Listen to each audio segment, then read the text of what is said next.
मिलने का कारण है, वो हमारी कामनाएँ हैं, हमारी इच्छाएँ हैं, हमारी वासनाएँ। अब आगे ये तहकीकात करनी चाहिए कि देह और जीव का क्या संबंध है। हम सत्संग में सुनते हैं, अध्यात्म में सुनते हैं कि मैं जीव हूँ, मैं देह से अलग हूँ, मैं देह नहीं हूँ। तो जीव और देह का संबंध आखिर है क्या? तो गुरुदेव कह रहे हैं कि जीव और देह का संबंध मालिक और मकान के मुताबिक है। बहुत ही सुंदर उदाहरण के माध्यम से समझने के प्रयास करेंगे कि देह और जीव का संबंध मालिक और मकान के मुताबिक है।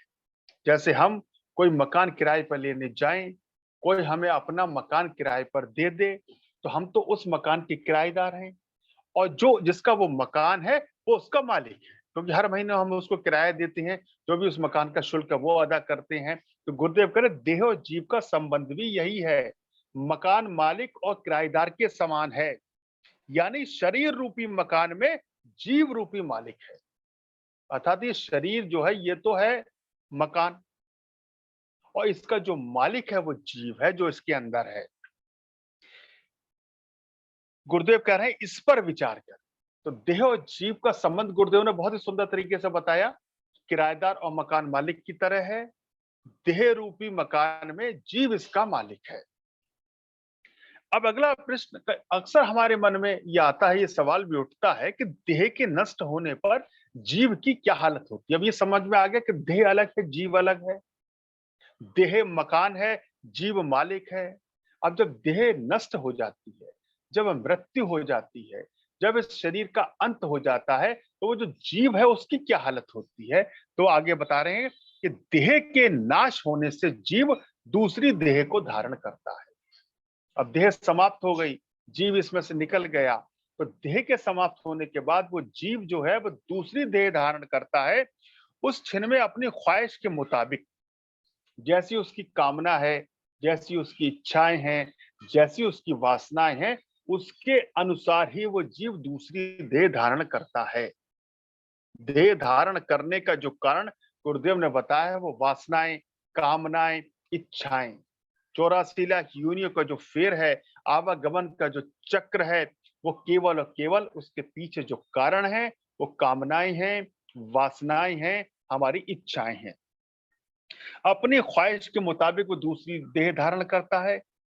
ये उपदेश अर्जुन को श्री कृष्ण जी ने समझाया है।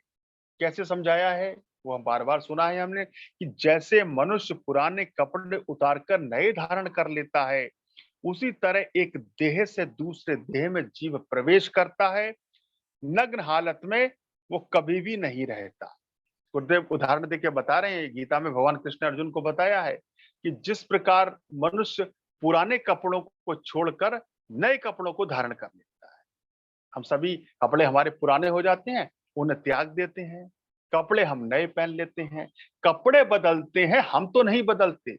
हमारा शरीर तो नहीं बदलता, कपड़े बदलते रहते। ठीक उसी प्रकार देह के नष्ट हो जाने के बाद जीव दूसरी देह में प्रवेश कर जाता है। अपने कामनाओं के मुताबिक, अपने इच्छाओं के मुताबिक, अपनी वासनाओं के मुताबिक उसे दूसरा शरीर मिलता है। वैसे ही जैसे हम पुराने वस्त्रों को छोड़कर नए वस्त्रों को धारण करते हैं। अब आगे है कि देह की कैद से, मुफलिसी से छुटकारा कैसे मिले। अर्थात इस जीव जो है कि देह की कैद से कैसे छूटे, कैसे क्या हो जिससे जीव को देह ना मिले, वो देह से मुक्त हो जाए, देह से आजाद हो जाए। बड़ी महत्वपूर्ण बात है। तो इसका जवाब है देह की कैद से जीव की मुक्ति निष्काम कर्म से मिलती है। जब हमारे कर्म में निष्कामता आई, जब हम जो भी कर्म करेंगे उसके कोई किसी प्रकार के फल की इच्छा नहीं करेंगे, जब हम निष्कामता की ओर, निर्माणता की ओर बढ़ेंगे, तभी जीव को इस देह की कैद से छुटकारा मिलेगा। अभी तक हमारी स्थिति क्या है? कोई भी कर्म करते हैं तो कर्म बाद में करते हैं, उसकी फल की इच्छा पहले करते हैं। ये जो मैं कर्म करने जा रहा हूं, इसका फल मुझे कब मिलेगा, कैसा मिलेगा, अच्छा मिलेगा या बुरा मिलेगा, मुझे मेरी मेहनत के अनुकूल फल मिलेगा भी या नहीं मिलेगा। ये हमारे जो मन में जो है, यही सवाल उठते रहते हैं और हम कोई भी कर्म बगैर किसी फल की इच्छा के नहीं करते। इसीलिए इस देह में हम कैद रहते हैं, 84 लाख योनियों में भटकते रहते हैं, आवागमन के चक्र में फंसते रहते हैं। गुरुदेव कह रहे हैं कि जीव की देह की कैद से जीव को मुक्ति निष्काम कर्म से मिलती है। गीता का सार भी यही है, तमाम ऋषियों पैगंबरों का सिद्धांत भी यही है कि कामना युक्त कर्म देह के भोगों में आसक्त करते हैं, निष्काम कर्म देह की कामना से आजाद कर, अर्थात कामना युक्त कर्म, कोई भी कर्म मन में कामना पहले, जो कामना युक्त कर्म है वो देह के भोगों में आसक्त करते हैं, और निष्काम कर्म देह की कामना से आजाद कर। अगर हमारे मन में निष्कामता आ जाएगी, निष्काम कर्म करेंगे, तो जीव इस देह की कैद से आजाद हो सकता है। निष्काम कर्म देह की कामना से आजाद करते, जैसे तमाम सत्पुरुषों का जीवन, जैसे तमाम सत्पुरुषों का जो जीवन है, उन्होंने जितना भी कर्म किया है निष्काम भाव से किया है। उन्होंने जो भी कर्म किया है उसमें उनकी यही कामना रही है, किसी प्रकार जग का कल्याण हो, किसी प्रकार समाज का कल्याण हो, किसी प्रकार दूसरों का कल्याण हो। उन्होंने अपने जीवन तक को न्यौछावर कर दिया दूसरों के कल्याण की खातिर। उन्होंने अपने जीवन में जो भी कर्म किया उसके पीछे उनके मन में भाव निष्कामता का था, निर्माणता का था। उन्होंने जितने भी कर्म किए उस कर्म से किसी भी फल की इच्छा नहीं की, किसी भी फल की मन में ख्वाहिश नहीं की। तो गुरुदेव यही कह रहे हैं कि देह की कैद से छुटकारा किस प्रकार मिल सकता है? वो तभी मिल सकता है जब हमारे कर्म निष्काम हो, निर्माण हो, हमारे कर्मों में किसी प्रकार की कोई कामना ना हो। अब अगली बात है, देह और संसार का क्या भेद है? हमारी एक देह है और ये संसार है जिसमें हम रह रहे हैं। तो इस देह और संसार में भेद क्या है? तो आगे बता रहे हैं कि देह और संसार का कोई भेद नहीं है। यानी देह धारण करने से संसार का निर्वाह चलता दिखाई देता है। देह के नाश होने से जाहिरी संसार अलोप हो जाता है। देह और संसार का एक ही रूप है। वो कह रहे देह और संसार का कोई भेद नहीं है। हम समझते हैं कि हमारी देह अलग है, ये संसार अलग है, ये हमारी सोच है, ये हमारा निर्णय है, ये हमारा दृष्टिकोण है। लेकिन सत्पुरुष क्या कह रहे हैं, देह और संसार का कोई भेद नहीं है। यानी देह धारण करने से संसार का निर्वाह चलता दिखाई देता है। जब हमें देह मिल जाती है तो ये संसार चलता हुआ हमें दिखाई देता है। देह के नाश होने से जाहिरी संसार अलोप हो जाता है। देह जब नाश हो जाती है तो जाहिरी तौर पर लगता है कि संसार भी समाप्त हो गया, संसार का भी नाश हो गया। देह के नाश अलोप हो जाता है। देह और संसार का एक ही रूप है, देह करके संसार है। असलियत में संसार कोई चीज नहीं है। जैसी जिसकी देह है वैसा ही उसका संसार है। इसलिए देह पर काबू पाने से संसार पर काबू पाया जा सकता है। गुरुदेव कह रहे देह और संसार का कोई भेद नहीं है। देह धारण करने से संसार तक निर्वाह चलता दिखाई देता है, और देह के समाप्त होने पर जाहिरी तौर पर संसार लोप हो जाता है। देह और संसार का रूप एक ही है। देह करके संसार है, असलियत में संसार कोई चीज नहीं है। जैसी जिसकी देह है वैसा ही उसका संसार है। इसलिए अगर हम संसार पर काबू पाना चाहते हैं, हम चाहते हैं कि संसार हमारे वश में आ जाए, काबू में आ जाए, तो उससे पहले ये आवश्यक है कि हमें अपने देह पर काबू पाना है। जब हम अपने देह को अपने वश में कर लेंगे, अपने अधीन कर लेंगे, अपने वश में देह को अधीन करने से क्या तात्पर्य है कि जीव देह की कैद में न रहे, देह को अपने वश में कर ले। और जब देह को अपने वश में कर लेगा तभी संसार को अपने वश में कर पाएगा, संसार को समझ पाएगा। आगे है कि जितने भी महापुरुष दुनिया में हैं उनके उपदेश को सुनकर धारण करने से कल्याण होता है, या महज उनके दर्शन भेंट से। बड़ी महत्वपूर्ण बात है। अभी तक हमारी भावना क्या है कि जो महापुरुष हुए हैं उनके दर्शन कर लें, उनके चरण कमलों की रज प्राप्त कर लें, उनका चरणामृत ले लें, उनको भोग लगा दें तो हमारा कल्याण हो जाएगा। अब है कि या महज उनके दर्शन भेंट से, किस तरह से उनके उपदेश को सुनकर धारण करने से कल्याण होगा, या मात्र उनके दर्शन करने से। तो वो बता रहे हैं जितने भी सत्पुरुष संसार में आए हैं, उनका सत उपदेश ग्रहण करने से ही कल्याण होगा। महज दर्शन से कुछ नहीं होता। अब देखिए, गुरुदेव ने आगे बहुत सुंदर उदाहरण दिए हैं, उस पर बाद में आएंगे, पहले इस पर विचार करते हैं। जितने भी सत्पुरुष संसार में आए हैं, उनका सत उपदेश जो उन्होंने बताया है, जो मार्ग हमें दिखाया है, जो सत विचार उन्होंने हमें दिए हैं, उनको ग्रहण करने से, उनको धारण करने से कल्याण होगा। उनके दर्शन करने से, उनकी पूजा करने से, उन पर हार फूल माला चढ़ाने से, उनका भोग लगाने से कल्याण नहीं होगा। कैसे? अब गुरुदेव उदाहरण बता रहे हैं। जैसे दुर्योधन, कैकई भी लाखों मिसालें मौजूद हैं। अगर महज दर्शन से ही कल्याण होता तो अर्जुन में कायरता पैदा न होती, क्योंकि अर्जुन भगवान कृष्ण के दर्शन कर रहा है।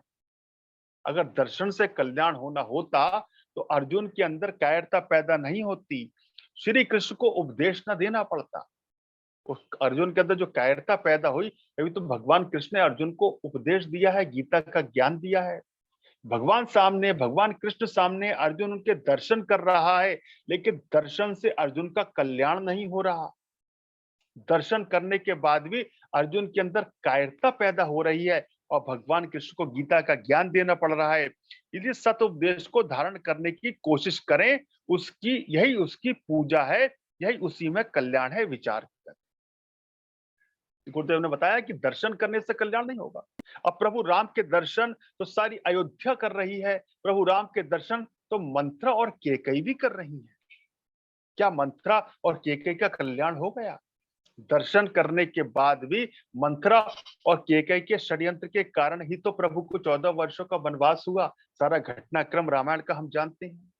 महाभारत में भगवान कृष्ण के दर्शन दुर्योधन भी कर रहा है, अर्जुन भी कर रहे हैं। अर्थात कौरव सेना भी कर रही है, पांडव सेना भी कर रही है। क्या दुर्योधन और कौरव सेना का कल्याण हो गया दर्शन करने से? नहीं हुआ, क्योंकि उन्होंने भगवान कृष्ण के सिर्फ दर्शन किए, उनकी बातों को नहीं धारण किया, उनके ज्ञान को नहीं माना, उन्होंने जो मार्ग दिखाया उसको नहीं माना। इसलिए हम जानते हैं कि कौरवों का अंत हुआ। कौरव 100 थे, इतनी विशाल सेना थी, फिर भी वो समाप्त हो गए, वो मिट गए, क्योंकि उन्होंने सिर्फ भगवान के दर्शन किए। और पांडव सेना ने भगवान के दर्शन नहीं किए, भगवान की बातों को माना, जो मार्ग उन्होंने दिखाया उस पर चले, उसको जीवन में धारण किया। तो गुरुदेव ने कहा है कि केवल सत्पुरुषों के दर्शन करने से कल्याण नहीं होगा, बल्कि उस सदुपदेश को जीवन में धारण करने से कल्याण होगा। आगे है क्या? जीव का कल्याण करने वाला उसका अपना कर्म है, जो श्रवण, मनन और निध्यासन में लाया जावे, या दूसरे का साधन जिसका अनुभव ही ना हो। बड़ा ही महत्वपूर्ण ये जिज्ञासा है कि जीव का कल्याण करने वाला किस प्रकार आकर जीव का कल्याण हो? क्या केवल कर्मों से ही उसका कल्याण होगा, जो श्रवण, मनन और निध्यासन में लाया जावे, या दूसरे का साधन जिसका अनुभव ही ना हो? तो इसका उत्तर है कि जीव के कल्याण करने वाला उसका अपना कर्म है। दूसरे महापुरुष और ईश्वरी कानून से छुड़ा नहीं सकते। कोई भी महापुरुष जीव को उसके कर्मों से नहीं छुड़ा सकते। कल्याण अगर होगा तो कर्मों से ही होगा। अगर अच्छे कर्म किए हैं तो अच्छा फल मिलेगा, बुरे कर्म किए हैं तो बुरा फल मिलेगा। ये बात निश्चित है। हम चाहें कि कर्म बुरे करें, लेकिन ईश्वर की पूजा करें, आराधना करें, साधना करें, तीर्थों पर जाएं, महापुरुषों का सत्संग श्रवण करें, हम सारे अनुष्ठान करें, सारे ही सत्कर्म करने का प्रयास करें, लेकिन अगर हमने खराब कर्म किए हैं तो उसका फल तो भोगना ही पड़ेगा। ये ईश्वर का विधान है, ये ईश्वर का नियम है। अरे बोया पेड़ बबूल का तो आम कहां से हो? हम पेड़ तो बबूल का बो रहे हैं, कर्म तो हम बुरे कर रहे हैं। उस बबूल के पेड़ में हम खाद पानी भी दे रहे हैं, निराई गुड़ाई भी कर रहे हैं, उसकी देखभाल भी कर रहे हैं, और ये चाह रहे हैं कि उस बबूल के पेड़ पर आम का फल लग जाए। कैसे होगा? अगर आम का फल प्राप्त करना है तो आम का पेड़ ही लगाना होगा। अगर अच्छा फल प्राप्त करना है तो कर्म तो अच्छे करने ही होंगे। बुरे कर्मों का फल सदैव बुरा मिलेगा, अच्छे कर्मों का फल सदैव अच्छा मिलेगा। ये इस वचन में बताया गया है। जो इस सहारे पर है कि हम खुद नेक ना बने, पुत्र वगैरह कोई पंडित निजात दिलाएगा, वे महज मूर्ख हैं।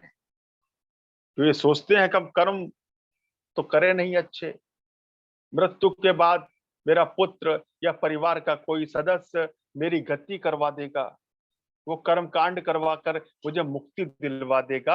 अगर ऐसा सोचते हैं तो हम मूर्ख हैं, गुरुदेव ये बता रहे हैं। अपनी करनी से कल्याण है, अपनी करनी ही बंधन रूप है, ये मसला कर्म है। अगर दूसरा कोई गति दे सकता होता तो जिंदगी में नेक कर्म करने की कोई जरूरत न थी।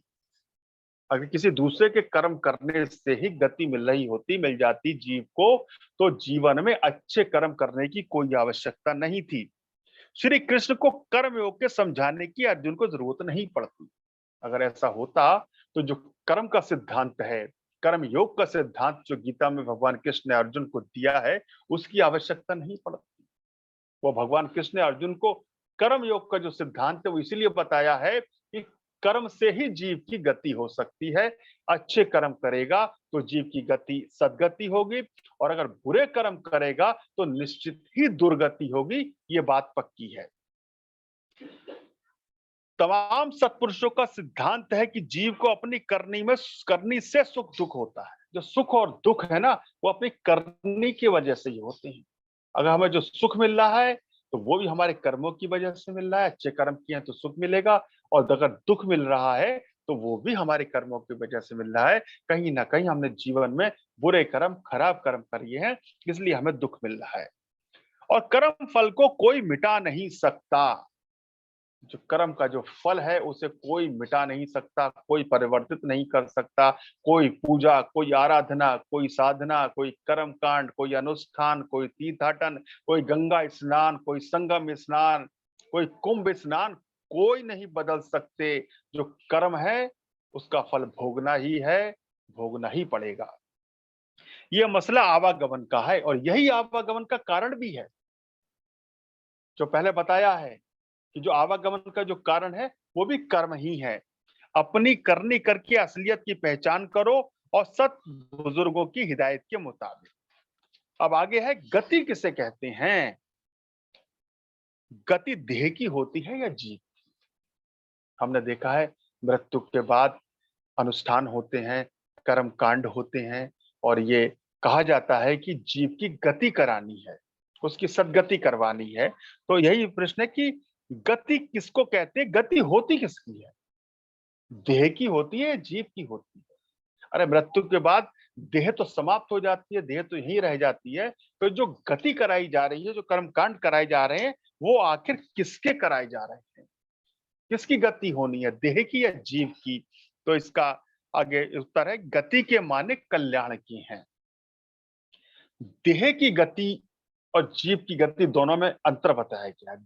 गति के मतलब अर्थ जो है वो कल्याण की हैं। देह की गति यही है कि आग में जला दिया जाए, मिट्टी में दबा दिया जाए, या पानी में बहा दिया जाए। जो धर्म के अनुसार कहीं जलाना श्रेष्ठ है, कहीं मिट्टी में दबाना श्रेष्ठ है, कहीं उसको पानी में बहाना। तो जो देह की गति है वो तो ये बताई है कि देह की गति यही है कि आग में जला दिया जाए, मिट्टी में दबा दिया जाए, पानी में बहा दिया जाए। हिंदू फिलॉसफी में जलाना श्रेष्ठ माना गया है, और दूसरी फिलॉसफी में कहीं दबाना, कहीं बहाना माना गया है। जीव की गति अपने कर्म अनुसार है, दूसरा कोई शक्ति नहीं रखता। जो जीव देह की गति तो ये बता दी, जला दिया जाए, बहा दिया जाए, या दबा दिया जाए। लेकिन अब जीव जो इस शरीर से निकल गया, मृत्यु के बाद जीव तो निकल जाता है, देह यहीं रह जाती है। तो देह की जो, जीव की जो गति है वो उसके कर्म के अनुसार है। वो जैसे कर्म संसार में करके गया है वैसे ही उसकी गति होगी। अगर अच्छे कर्म करके गया है तो सदगति होगी, और बुरे कर्म करके गया है तो उसकी दुर्गति होगी। आगे, जीव के कल्याण का यथार्थ साधन क्या है? आखिर ये जीव किस प्रकार से अपना कल्याण करे, कल्याण का साधन क्या है? तो बताए, जीव के कल्याण के वास्ते सत्कर्म की धारणा है। सारा जोर कर्मों पर ही दिया जा रहा है।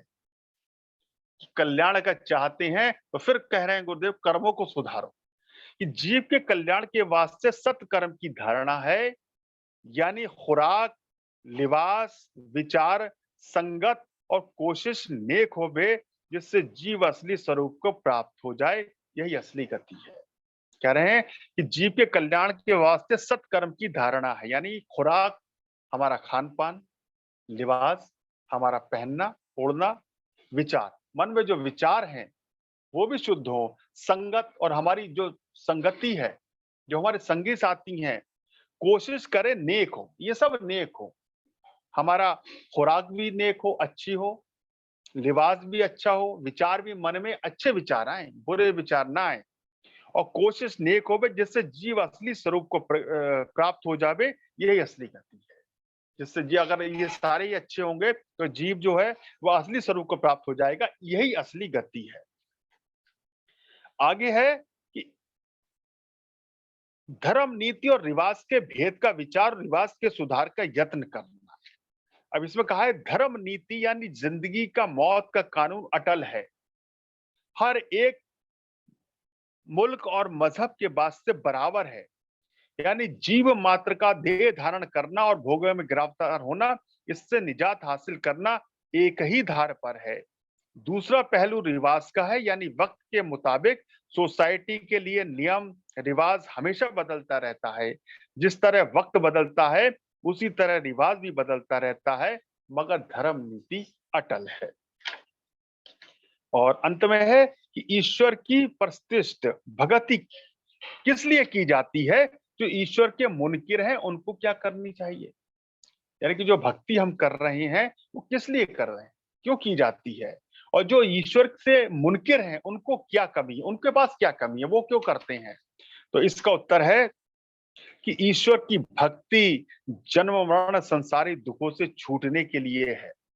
ईश्वर की भक्ति है, वो भक्ति का जो ईश्वर भक्ति का जो लक्ष्य है, ईश्वर भक्ति क्यों करनी चाहिए? ईश्वर भक्ति कामनाओं की पूर्ति के लिए नहीं है, इच्छाओं की पूर्ति के लिए नहीं है, वासनाओं की पूर्ति के लिए नहीं है।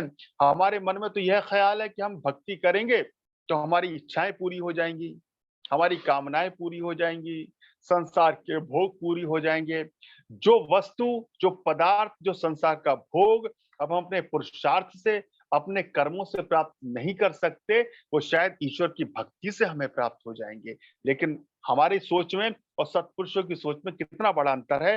वो कह रहे ईश्वर की जो भक्ति है वो जन्म मरण के जो संसारी दुख हैं इनसे छूटने के लिए है, ना कि कामनाओं की पूर्ति के लिए, जिससे जीव तवाहिमा अजाब से छूटकर असली खुशी को हासिल कर लेवे, जो हमेशा कायम और निज आनंद है। जो आदमी संसार की कामना की खातिर भक्ति कर रहा है वो भक्ति असली खुशी नहीं दे सकती। ये अच्छी तरह विचार करें, ईश्वर को नहीं मानते वे भी दुनियावी खुशी और गमी में घिरे रहते हैं। ईश्वर का मानना महज निजात मुक्ति के लिए है। जिसमें गुरुदेव ने बताया जो ईश्वर की भक्ति है, जो ये जन्म मरण का बंधन है, जो आवागमन का चक्र है, ये 84 लाख योनियों का जो फेर है, इससे मुक्ति पाने के लिए है, ना कि संसार में बंधने के लिए, ना कि संसार की कामनाओं की पूर्ति करने के लिए, ना कि भोगों की पूर्ति करने के लिए। तो ईश्वर भक्ति का जो वास्तविक लक्ष्य है, ईश्वर भक्ति की जीवन में आवश्यकता है, आखिर हम ईश्वर की भक्ति क्यों करें, उसका यही कारण है कि इस जन्म मरण के बंधन से छूटा जाए, आवागमन के चक्र से छूटा जाए और संसार की कामनाएं और संसार की वासनाओं को न बढ़ाया जाए। तो आज जो विचार था इस पर हम देखें, सारे ही वचनों के आधार पर अगर हम देखें तो गुरुदेव ने कर्मों पर जोर दिया है, सत्कर्मों पर जोर दिया है। जो हमारे कर्म हैं यही आवागमन के कारण है, हमारी जो कामनाएं हैं, जो वासनाएं हैं, यही देह धारण करने का भी कारण है। तो गुरुदेव के इन वचनों के आधार पर, इस मार्गदर्शन के आधार पर हम अपने आप को अपना मूल्यांकन करें, अपने आप को तोलें, ये देखें कि जीवन में हम कहाँ गलत हैं, कहाँ पर गलती कर रहे हैं। और अगर हम गुरुदेव को मानते हैं तो गुरुदेव को मानना, गुरुदेव की बातों को मानना है, गुरुदेव को मानना, गुरुदेव के बताए हुए मार्ग पर चलना है, उसको जीवन में धारण करना है। तभी हम जीवन का सार और जीवन का सिद्धांत समझ पाएंगे। न केवल जीवन का सार और जीवन का सिद्धांत समझ पाएंगे, बल्कि अपने जीवन को कल्याण के मार्ग पर, सतमार्ग पर ले जाकर अपने इस जीवन को सफल और सार्थक कर पाएंगे।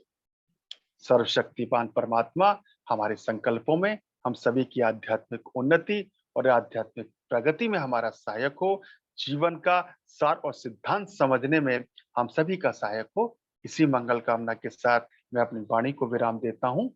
ओम ब्रह्म सत्यम।